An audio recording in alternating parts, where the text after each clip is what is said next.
Salut les amis, c'est PKLN, j'espère que vous avez la forme.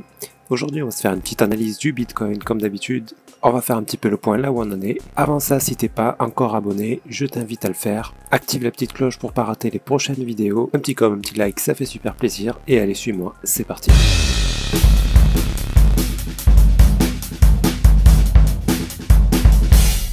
Donc ok, le Bitcoin, où on en est? Donc on avait déjà vu un petit peu ce qu'il était possible, ce de quoi il fallait se méfier déjà.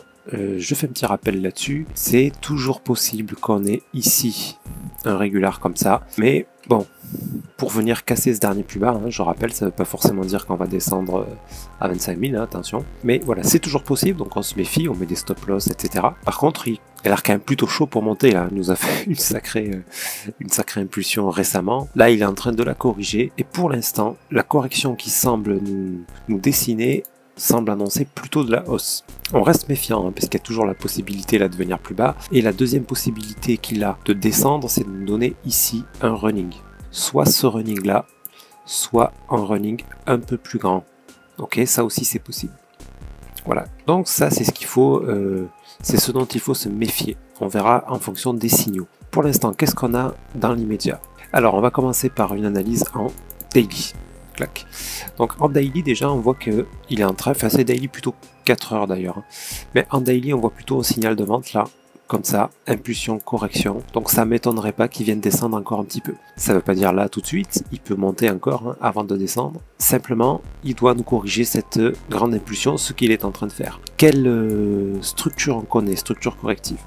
Bon, il en existe des tas, mais les plus fréquentes, ça va être le running et le régular, c'est vraiment les deux plus fréquentes.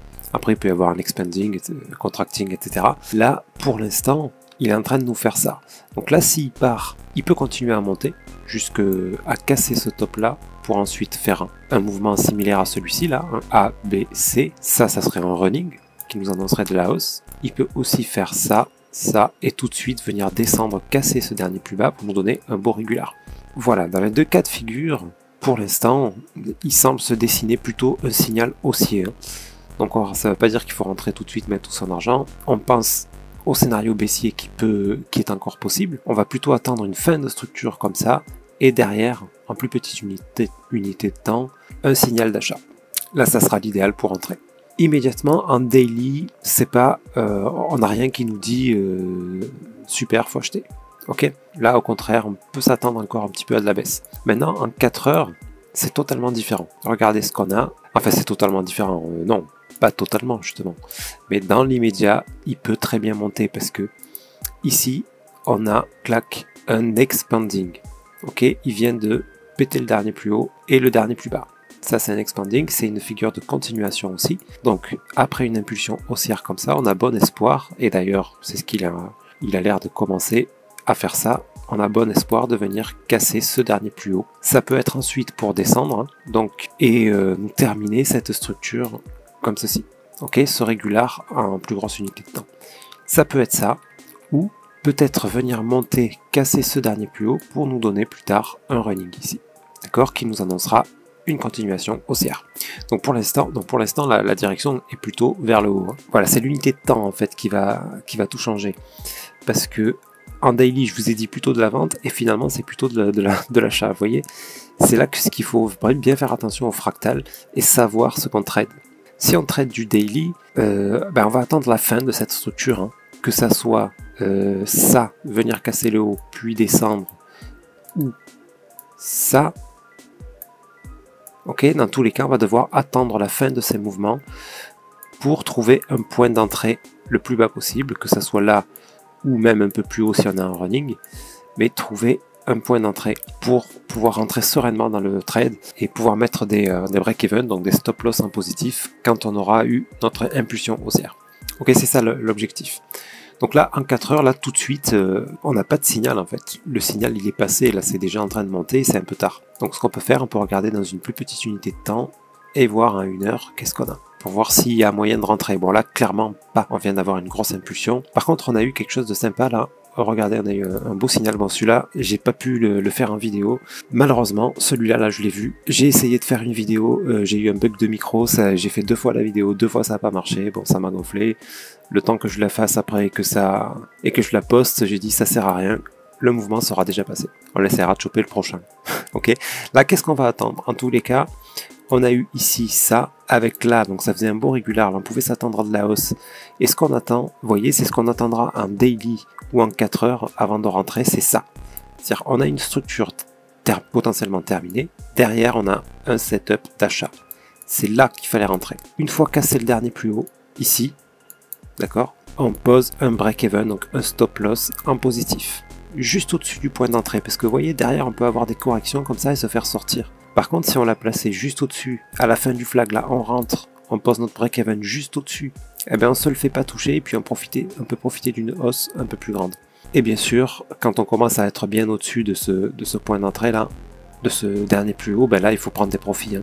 Il faut pas attendre qu'on soit dans le mouvement, dans la grosse impulsion, on prend des petits profits au fur et à mesure, parce que là, on sait très bien quand on rentre dans un endroit comme ça que c'est pas l'objectif, c'est pas 100 000. L'objectif, c'est cette structure corrective. On sait qu'il va y avoir, là on a eu un mouvement A, on est en train de faire un B, là quel qu'il soit, et on sait qu'à un moment donné on va avoir un C, donc on va se faire sortir dans tous les cas. Donc dès qu'on a des profits assez importants, on les prend. On en prend en tout cas une partie. Ok. Par contre en daily, si on vient avoir une structure comme ça, là, terminer un signal d'achat derrière, là on peut espérer déjà un gain beaucoup plus important. L'objectif, il sera ici. D'accord. Donc là on peut espérer quelque chose de plus conséquent. Donc quand on trade sur du 1 heure, il faut s'attendre à valider une structure 1 heure, pas plus. La structure 1 heure ici, là c'était ça. Ok, structure terminée, impulsion correction, la structure se valide, on prend nos profits et ciao. Ok. D'ailleurs derrière, impulsion, correction, là on sait que ça va descendre. Il ne faut pas s'attendre à ce que ça soit la grosse baisse, d'accord? C'est une structure 1 heure, ça peut nous valider une plus grande structure 4 heures qui est simplement ici un expanding. Ok, c'est ce qu'il a fait. Derrière, il monte. Maintenant, qu'est-ce qu'on attend? Ici, on a terminé cette correction-là, là, clairement, puisqu'on est reparti à la hausse et on a cassé les derniers plus hauts. Donc là, on repart sur une tendance haussière en 1 heure. Donc maintenant, qu'est-ce qu'on attend pour rentrer? Éventuellement, soit un régular ici, soit un running ici, soit un flag. D'accord? Là, on pourra rentrer. Quand on vient casser le dernier plus haut, on met un break-even. Parce qu'à tout moment, il peut nous valider ça. Ok? À tout moment, il peut faire ça. Et venir descendre, casser le dernier plus bas. Donc on fait attention à ça. Ok les amis? Donc j'espère que tout ça est clair, cette histoire de fractal là, donc de bien gérer les unités de temps, ça c'est le plus important. Je rappelle, si le fractal vous êtes un peu paumé dedans, n'hésitez pas à venir poser vos questions sur le Discord, je le consulte très régulièrement et voilà, je réponds avec grand plaisir. Pour l'instant on est peu nombreux, donc n'hésitez pas, profitez-en, vous aurez vraiment réponse à toutes vos questions. Ok les amis, sur ce je vous souhaite une excellente nuit, je vous dis à très bientôt, c'était PKLN, merci.